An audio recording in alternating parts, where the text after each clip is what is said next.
사랑하는 성도님들과 함께 나눌 본문 말씀은 요한복음 8장 1절에서 20절까지의 말씀입니다.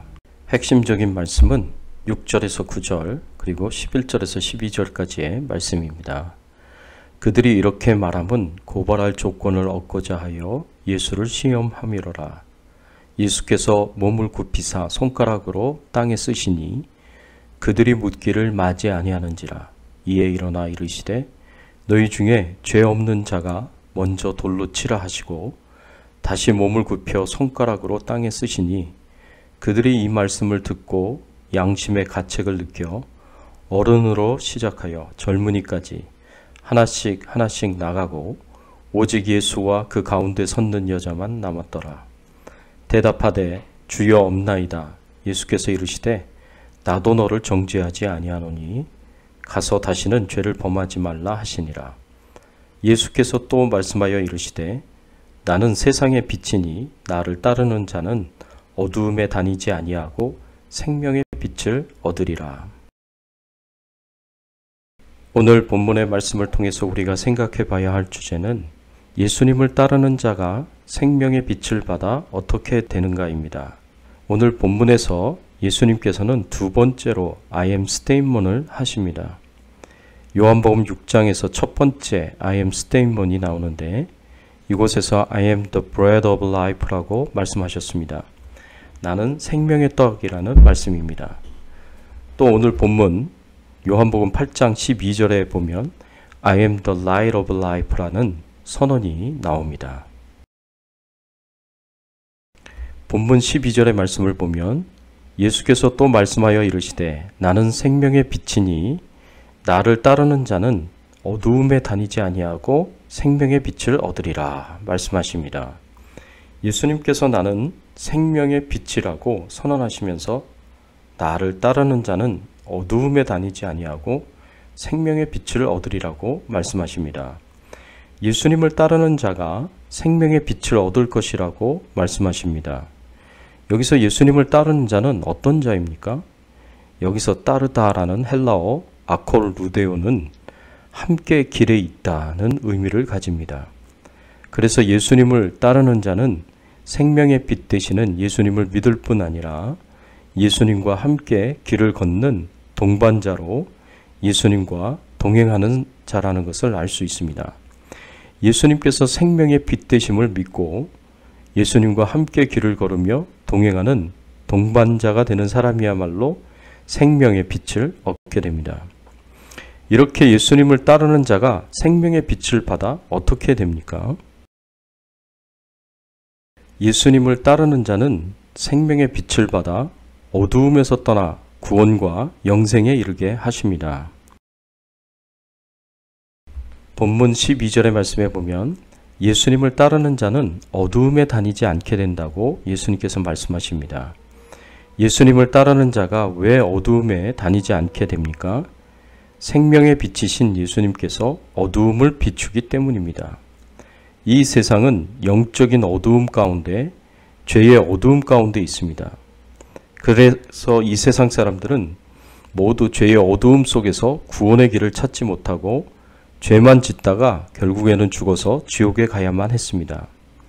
유대인들도 마찬가지입니다. 유대인들도 예수님께서 생명의 빛으로 이 땅에 오셨지만 예수님을 알아보지도 못하고 예수님을 영접하지도 않고 예수님을 계속 의심하고 배척합니다. 유대인들도 예수님을 생명의 빛으로 알아보지 못하니 이들도 죄의 어두움 속에 영적인 암흑 속에 있습니다. 그러나 예수님을 믿고 영접하면서 예수님과 함께 동행하는 동반자가 된다면 죄의 어두움 속에서 영적인 어두움 속에서 생명의 빛 대신 예수님의 인도를 받으며 어두움 속에서 구원과 영생의 길을 찾을 수 있게 됩니다. 이사야서 9장 2절의 말씀에 보면 흑암에 행하던 백성이 큰 빛을 보고 사망의 그늘진 땅에 거주하던 자에게 빛이 비추도다. 하나님께서 이사야 선지자를 통해서 예수님에 대하여 예언의 말씀을 주셨는데 흑암에 행하던 백성이 큰 빛을 보게 될 것이라고 하셨고, 이 빛이 사망의 그늘진 땅에 거주하던 자들에게 비치게 될 것이다 라고 말씀하십니다. 예수님의 생명의 빛이 어떻게 흑암에 행하던 백성에게, 사망의 그늘진 땅에 거주하던 자에게 빛을 비추십니까? 생명의 빛 되시는 예수님은 흑암에 거하는 백성들의 영적 무지를 밝히는 빛이 되십니다. 오늘 본문의 말씀에 보면 서기관들과 바리새인들이 음행 중에 잡힌 여자를 끌고 와서 이 여인을 어떻게 해야 할 것인지를 예수님께 묻는 것을 볼 수 있습니다. 이것은 서기관들과 바리새인들이 예수님을 시험하기 위하여 음행을 행한 여인을 데려온 것입니다. 그런데 이 시험이 예수님이 어떤 분이신지를 알기 위한 시험이 아니라 예수님을 함정에 빠뜨려서 잡아가기 위한 시험이었습니다. 만일 예수님께서 음행 중에 잡힌 여인을 율법의 말씀을 따라서 돌로 쳐서 죽여야 한다고 한다면 예수님께서 사랑이 없는 분으로 몰아가고 로마법을 어긴 것을 걸어서 잡아가려고 하였습니다. 그 당시 로마법에 의하면 식민지에서 사형을 결정할 수 있는 권한은 로마에서 임명한 총독과 같은 자들에게만 주어졌습니다. 식민지 국가 안에서 국민들 사이에서 사형을 결정하고 집행할 권한이 없었습니다. 그런데 예수님께서 음행 중에 잡힌 여인을 율법의 말씀을 따라서 돌로 쳐서 죽이라고 한다면 그것은 예수님께서 로마법을 어긴 것이 되어서 잡아갈 수 있게 됩니다. 그리고 이 여인을 죽이지 말라고 한다면 율법을 무시하고 율법에 불순종하는 것이기 때문에 또 잡아갈 수 있는 기회를 줍니다. 이렇게 바리새인들과 서기관들이 외통수의 함정을 파놓고 예수님이 어떤 반응을 하더라도 잡아가기 위해서 시험을 하는 것입니다. 이들에게 있어서 예수님은 그저 문제를 일으키는 트러블 메이커이고 잡아가두거나 잡아 죽여야 하는 죄인일 뿐입니다. 이들은 예수님을 메시아로 생각하고 하나님의 아들로 믿으며 영접하고 따라가야 할 분으로 생각하지 않습니다. 예수님께서는 이들이 원하는 표적을 수없이 행하셨고 말씀을 전하셨고 예수님이 누구이신지를 말씀하셨지만 그래서 이들의 영적인 무지를 밝히는 빛의 사명을 감당하시지만 대부분의 유대인들은 계속해서 예수님에 대하여 온전한 반응을 하지 못합니다. 또 생명의 빛 되시는 예수님은 흑암에 거하는 백성들의 양심을 밝히는 빛이 되십니다. 예수님께서 함정을 파놓고 예수님을 시험하는 바리새인들과 서기관들에게 어떤 말씀을 주십니까? 오늘 본문 6절에서 8절까지의 말씀에 보면 그들이 이렇게 말하면 고발할 조건을 얻고자 하여 예수를 시험함이로라. 예수께서 몸을 굽히사 손가락으로 땅에 쓰시니 그들이 묻기를 맞이하는지라.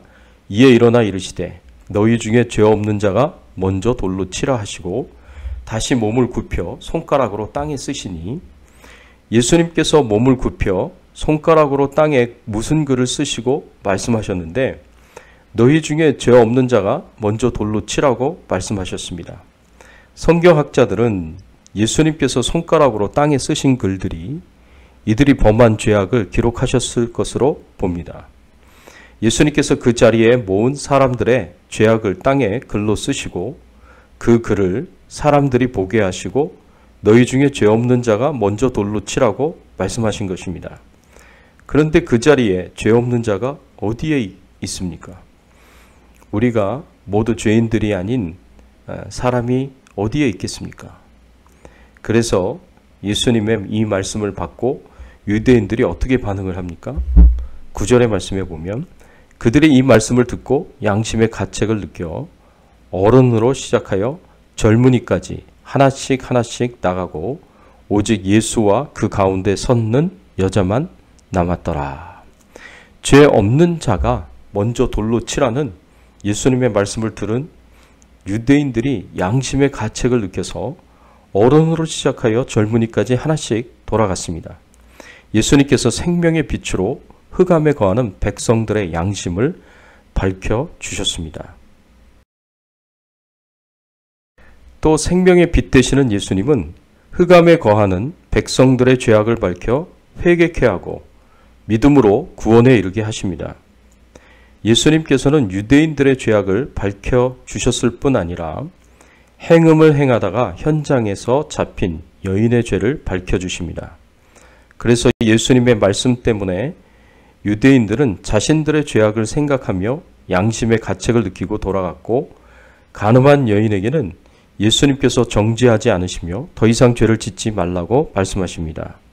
11절의 말씀에 보면 대답하되 주여 없나이다. 예수께서 이르시되 나도 너를 정죄하지 아니하노니 가서 다시는 죄를 범하지 말라 하시니라.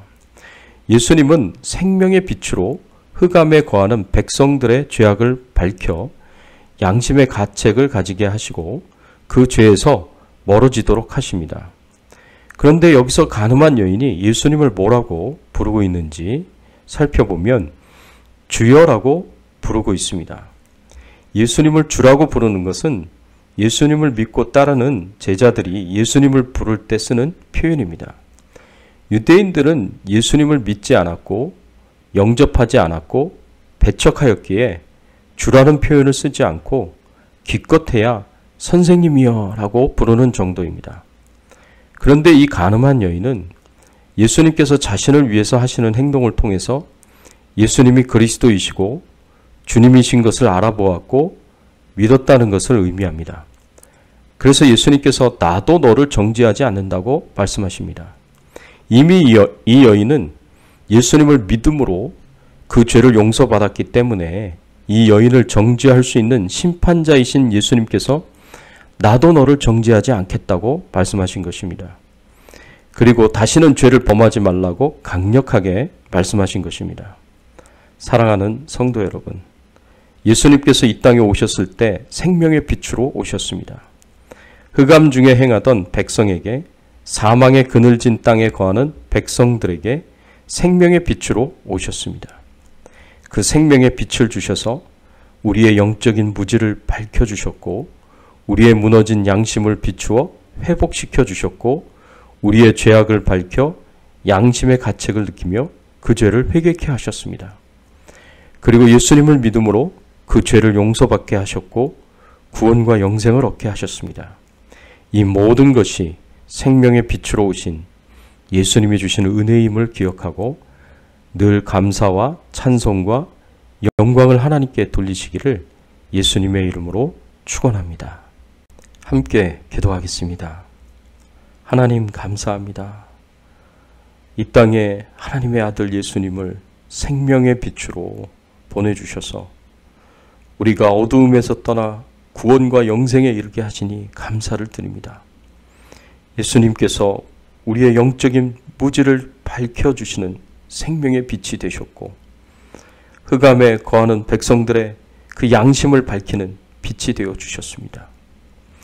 또 우리들의 죄악을 밝혀 회개케 하시고 우리로 하여금 예수 그리스도를 믿고 구원과 영생에 이르도록 하셨습니다. 이 모든 것이 하나님의 은혜요 축복인 줄 믿고 감사와 찬양과 영광을 돌립니다. 늘 하나님의 은혜를 기억하며 하나님 앞에 감사하게 하시고 찬송과 경배와 영광을 돌릴 수 있는 저희들이 되게 하여 주시옵소서. 오로지 하나님 한 분만 영광 받아주시기를 간절히 바라옵고 소원하옵고 또 오늘도 저희들과 동행하여 주셔서 예수 그리스도를 따르는 자로서 하나님의 영광을 드러내는 저희들의 삶이 되게 하여 주시옵소서. 코로나 바이러스로부터 안전하게 하시고 우리의 생업을 지켜주시고 건강을 지켜주시고 우리의 기도를 들어 응답하여 주시기를 간절히 바라옵고 소원하오며 예수 그리스도의 이름으로 기도드리옵나이다. 아멘.